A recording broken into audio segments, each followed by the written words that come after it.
Hello everyone, I'm Sarthak, senior faculty at Wikipedia. See, I was getting a lot of queries कि sir एक answer जो है एक अच्छा आंसर क्या कंस्टिट्यूट करता है. I was getting a lot of queries regarding this कि सर क्या स्ट्रक्चर फॉलो करना है, हमें किस इंट्रोडक्शन बॉडी कंक्लूजन में लिखना क्या होगा एग्जैक्टली, बुलेट पॉइंट्स या फिर पैराग्राफ्स में लिखना है, and all these things, the basic questions. I was getting a lot of queries. That is the reason I am making this video to clarify you on these basic points about the answer writing. What actually does a good answer constitutes of. So without wasting any time, let's start our video. Okay.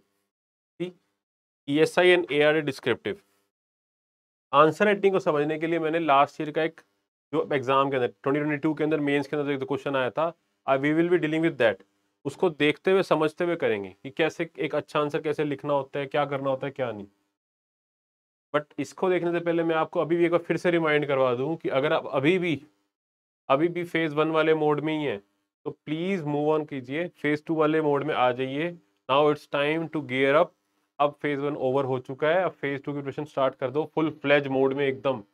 कोई वो नहीं, कोई lag नहीं, कोई आलस नहीं, कुछ नहीं. राइट. अब आगे बढ़ो, फटाफट डिस्क्रिप्टिव वाले मोड के ऊपर आओ, चीज़ों को अलग एंगल से सोचना स्टार्ट करो. फेज 1 में अलग हिसाब से सोचना होता है, फेज 2 के अंदर आपका अलग माइंडसेट होना चाहिए. नाउ हेयर आपको डिस्क्रिप्टिव चीज़ें चाहिए ज़्यादा. ऑब्जेक्टिव तो चलो है ही है इसमें भी थोड़ा, लेकिन डिस्क्रिप्टिव वाला पार्ट भी इंपॉर्टेंट है, तो उसको उस एंगल से सोचना है. राइट. तो विद दैट एक एग्जांपल से आंसर राइटिंग को समझते हैं. आज 2022 के अंदर जो क्वेश्चन पूछा हुआ था कि in PDS public distribution system government plays important role in food economy but there are lacuna और challenges in the PDS system. Generally इसी टाइप से ही क्वेश्चंस आएंगे आपके आगे, वेदर इट इज ESI और ARD, जहाँ पर आपसे किसी पब्लिक गवर्नमेंट इनिशिएटिव के बारे में पूछा जाएगा और उसके अंदर क्या क्या इश्यूज फेस कर रही है जो गवर्नमेंट अपनी, उसके बारे में पूछा जाएगा और कैसे उनको रिफॉर्म किया जा सकता है, कैसे एक्शंस लिए जा सकते हैं. राइट. तो जनरली इसी ट्रेंड में चलेगा क्वेश्चन. तो आपको अब चीज़ों को पढ़ना भी उसी एंगल से है. फॉर एग्जाम्पल अगर मैं इस क्वेश्चन की बात करूँ, अभी आगे देखते हैं, but before starting even this question what I want you to focus on is कि यहाँ पे आपसे PDS के बारे में पूछा हुआ है और PDS के अंदर चैलेंजेस पूछे हुए.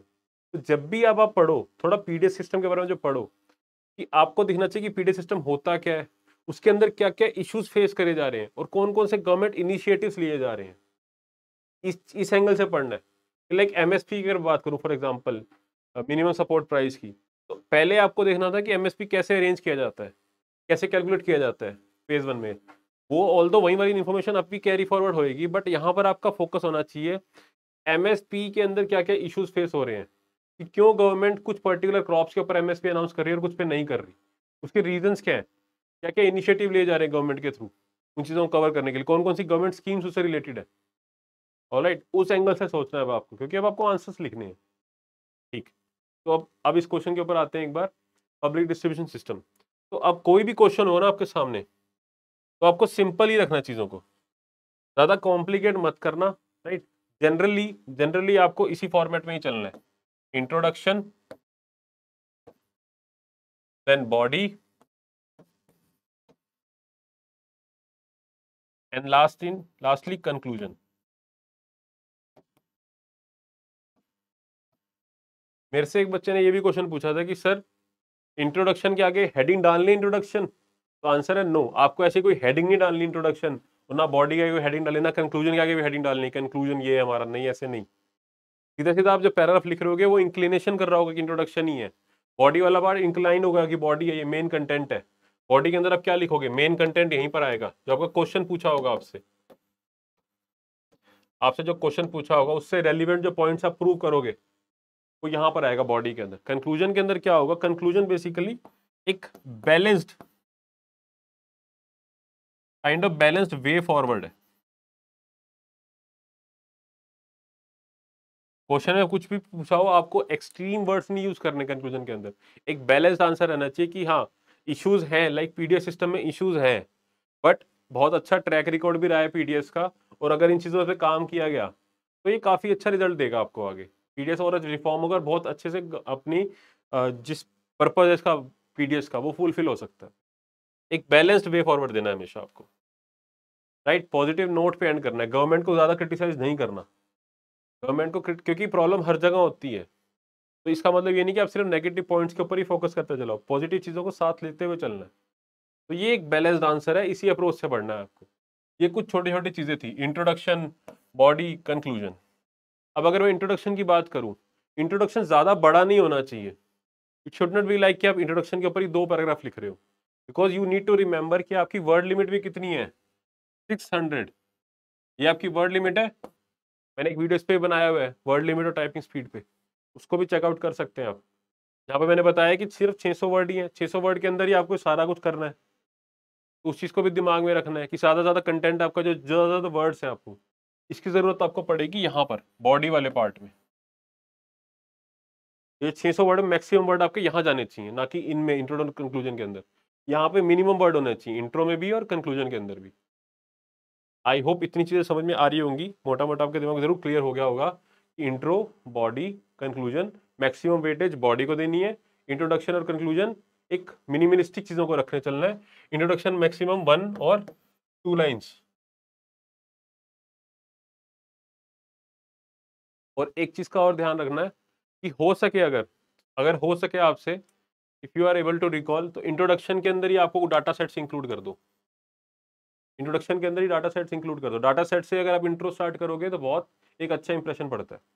नहीं तो फिर कंक्लूजन के अंदर भी आप डाटा सेट से इंक्लूड कर सकते हो, यहाँ पे भी डाटा पॉइंट्स ऐड कर सकते हो। बॉडी के अंदर तो करना ही करना होता है, लेकिन अगर आप इंट्रो के अंदर कर दो तो बहुत एक अच्छा इंप्रेशन पड़ता है, relevant data set related to the question. तो ये 3 चीजें हैं। अब एक और चीज मैं आपको यहीं पे बताना चाहूंगा कि whether to write in bullet points और पैराग्राफ, ये चीजें पूछ रहे थे। तो I would suggest mix of both, mix of both. It should not be completely in bullets कि हर आंसर आपका बुलेट फॉर्म में ही है और हर आंसर आपका पैराग्राफ में लिखा हुआ है। दोनों नहीं करने, आपको मिक्स यूज करना है कि कुछ ब्रॉड हेडिंग्स डाली, उसको एक्सप्लेन कर दिया।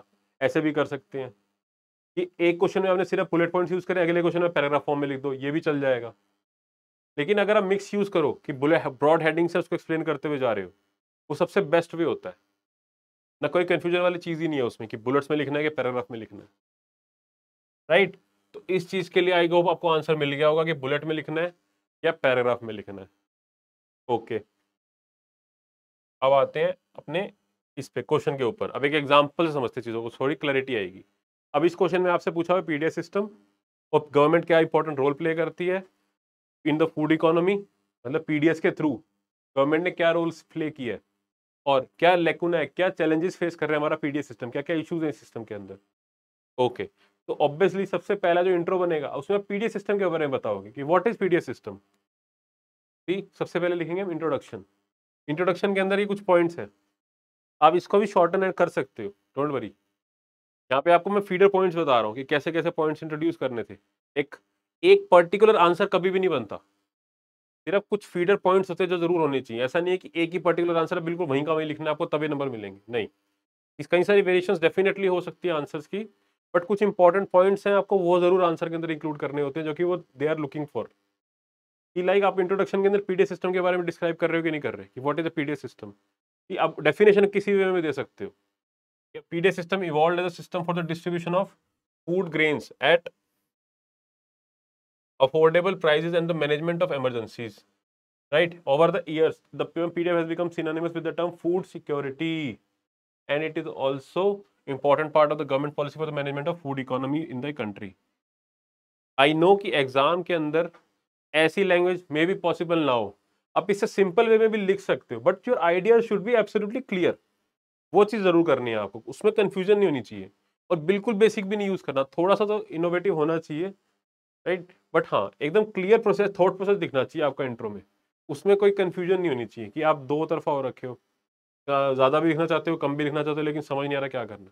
सिंपल वे में करना है चीजों को, थॉट प्रोसेस क्लियर होना चाहिए। हाँ भाई, what is PDS, PDS is related to food security. आज की डेट में फूड सिक्योरिटी का काम कर रहा है पीडीएस। के अंदर क्या होता है, गवर्नमेंट करती है, क्या कर रही होती है गवर्नमेंट, एक सब्सिडाइज प्राइस के ऊपर जो फूड ग्रेन्स है वो लोगों को, जो स्पेशली जो बीपीएल है, बिलो पॉवर्टी लाइन वाले लोग हैं, उनको प्रोवाइड करते हैं सब्सिडाइज प्राइस के ऊपर। सिंपल, इस वे में भी अब लिख सकते थे, कोई इशू नहीं है उसमें भी।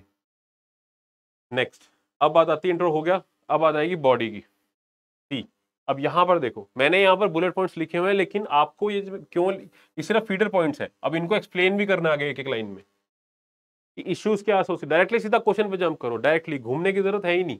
300 वर्ड है, ज्यादा वर्ड नहीं होते, तो चीजों को ज्यादा घुमा के नहीं लेना, डायरेक्टली हिट करना है क्वेश्चन के ऊपर। सीधा सीधा इश्यूज बताने हैं, सीधा हेडिंग डाली, issues associated with PVD system in India. First point, identification of beneficiaries, एक लाइन लिखी कि भाई बेनिफिशियरी को आइडेंटिफाई करना ही मुश्किल है बिकॉज फॉल्टी रेशन कार्ड्स बन जाते हैं या कईयों के बने ही नहीं होते जिनके बनने चाहिए, right. Second, leakage of food grains, corruption की वजह से क्या हो रहा है कि जिनको नहीं मिलने चाहिए उनको ही मिल रहे हैं, लीकेज हो रही है, करप्शन हो रही है, सस्ते रेट पे लोग निकाल के ले जाते हैं, एक लाइन में लिखना है। देन इश्यूज विद प्रोक्योरमेंट, कि गवर्नमेंट एंड से भी इशू चल रहे हैं प्रोक्योरमेंट की। Then issue with storage, storage facilities provide करनी है, उसमें बहुत इशू आते हैं, इतने सारे फूड ग्रेन स्टोर करना है, वेदर की कंडीशन चेंज होती हैं, राइट, तो बहुत सारी वेस्टेज होती है उसकी वजह से, तो ये एक इशू है। देन मिनिमम सपोर्ट प्राइस, इसके अंदर भी इशू है क्योंकि एमएसपी क्या हो रहा है, एमएसपी हर क्रॉप को नहीं मिलता, तो डाइवर्सिफिकेशन ऑफ क्रॉप्स नहीं हो पाती। जो फार्मर है उसको दिखेगा सबसे ज्यादा एमएसपी मिल रहा है, वही वाली क्रॉप उगाएगा, तो डाइवर्सिफिकेशन नहीं होगी, सारे एक ही क्रॉप उगाते रहेंगे तो फिर ऑब्वियसली क्रॉप डाइवर्सिफिकेशन कैसे आएगी, ये एक पॉइंट हो गया। Then environmental issues are also associated with it. Alright, so these are the broad headings, इनको एक लाइन में एक्सप्लेन करना है, राइट।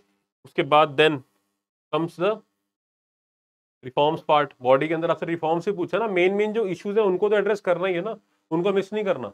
मार्क्स आपके इसी पैटर्न में बटे होते हैं कि भाई आपने मेन जो इश्यूज है क्वेश्चन के अंदर उन सबको एड्रेस किया है कि नहीं किया, कोई इशू तो नहीं मिस आउट करके, इंट्रोडक्शन लिखा कि नहीं अच्छे से लिखा, वे फॉरवर्ड लिखा कि नहीं लिखा, दैट पहले वो सबसे पहले स्ट्रक्चर देखेंगे, सब कुछ मिस आउट तो नहीं होना चाहिए, उसके बाद आपके कंटेंट पे आएंगे वो कि भाई लिखा क्या क्या है, राइट।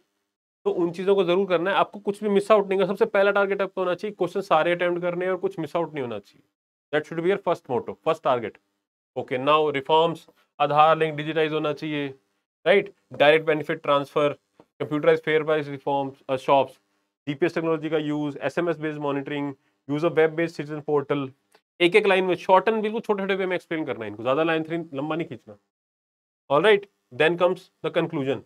ये हेडिंग नहीं डाल के आ जाना पेपर में, कहीं डाल के आ जाओ कंक्लूजन, ऐसे नहीं लिखना, एक वे फॉरवर्ड जरूर आप लिख सकते हो। तो यहाँ पर वही लिखा है देखो, PDS one of the biggest welfare programmes of government, थोड़ा पॉजिटिव एंड नोट पे एंड कर रहे हैं, हेल्पिंग फार्मर्स, राइट। सो इसमें में एक पॉजिटिव नोट पे एंड कर रहे हैं चीजों को।